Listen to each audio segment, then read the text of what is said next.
Welcome back to the Everyday Golfer. Today we are talking about playing in the wind. Today guys, we're out here at Gullen number 2 and we are playing in some windy conditions, and that's one big thing I see from golfers. They start to struggle. What do? We start to try and manipulate shots. We start to try and help the ball into the air. We try and keep it down. We start to do a lot of funky things. So what I want to talk about today is knowing obviously your distances. We're on a par 3 here that is downwind and downhill. We've got 200 yards. Normally that I'd be playing around about 180. Today's probably playing around about 160. So we're dropping down clubs, but here I'm not trying to help it into the air. What we see a lot of the times here is people think, right, down the wind, I've got to send it nice and high because downwind it gets knocked out. So if I fall back on the ball a little bit, we're going to hit it nice and high, but we're never going to get the distance. We might catch it low on the face, we might tee it up a little bit higher and catch it high on the face, and we never get the ball to our intended target. Another thing we need to know is exactly what your golf ball is going to be doing. So here today we are using the Seed SD02 golf ball. It's a 4-piece ball, a urethane cover, and it's due to have a nice flat ball fly. So as you know guys, in this series we have partnered with Seed and Takomo to show you how 2 more affordable brands such as the Seed golf ball and the Takomo irons can still perform as well and help myself and James Robinson shoot low scores in a Texas scramble. So this is exactly what we start to see. So ball teed up nice and high because you're thinking, right, it's downwind, I need to get that ball into the air. We're often then striking high up on the face. Yes, this club certainly does need a clean, but we're hitting it nice and high. But like I said about the swing there, what we see people then do is swing, try and hit up on the ball, fall back into this position. That's launched more like a sandwich, not an 8-iron. Tell you what. Oh, that's had a fantastic bounce and snuck onto the front edge of the green. But that's exactly what we don't want to see. We don't get that control. If that's water, that's in trouble. So what we want you to do is think about obviously what club you are choosing. So what club do you need to hit? What's going to get you that exact distance? I've gone for my 8-iron here. I've not gone for thinking, right, it's just 180, so I just hit an 180 club. We need to take into account that wind. James is prepared on the ball. So we want to tee it up on a par 3 to make sure we are getting a cleaner strike. It's something that obviously a lot of people don't know, they're not sure about. Do I just hit it off the grass and treat it like that?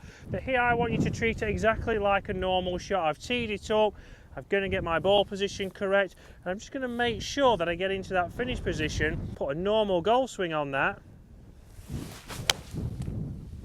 and I start to see that I get the flight exactly like I expected there. That is now pitched on the front green, and I'm hoping James has zoomed in perfectly. Don't you worry, son, I'm there. And that is around about 20 feet away. So I've took into account the wind here, I've took into account downhill, but don't change anything when you're playing downwind. Don't try and help the ball into the air and try and get it launching high. Stick to what you know, stick to your normal setup and your normal swing, and you'll hit more greens. But now we need to talk about how to play into the wind. But James has just said he wants to go at beating that. Right, I'm going to go in the middle. I'm going to go a 7-iron and really just try and control that flight a little bit. The problem being the flag is at the front, but if I can get the right distance, we should be okay.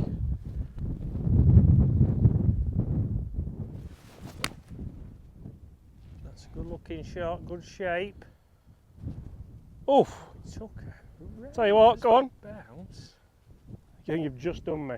I think the bounce has absolutely screwed me, hasn't it? just killed you there, and that has ran on to the back edge of the green. 138 uphill. I'm going 4-iron. Yeah, I'm going to like chip a, probably not quite 4, I might go 5. Something about a forged iron with rain on it, isn't there? So guys, now talking obviously into the wind here, we've got an uphill shot straight into the wind, and what we see from a lot of people here is as you get more and more into the wind, what do? We get more weight left, ball position gets back, ball position gets back. And you'll see from down the line, obviously the more the ball position gets back, the more that club is actually still on its way down, and the club is working out to the right. So if you're starting to play into the wind and you're getting more and more left, we're potentially going to block a lot of shots to the right. If we square that club face up, the tendency then is to get obviously your path out to the right, the club face closed, so where does that go?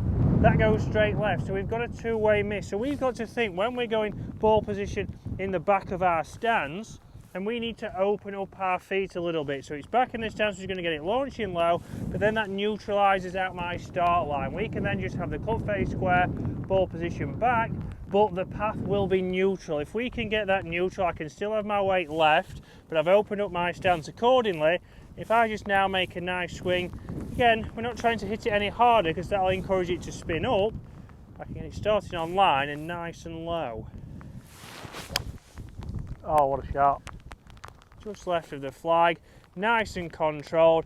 And that shot there, guys, is 130 yards into the breeze, but that was a 4-iron. I didn't try and hit it any harder. I've not tried to go at the ball because, like we say, into the wind, if we're knocking it back in your stance, open up your feet a little bit and then still swing relatively easy so that ball doesn't spin up.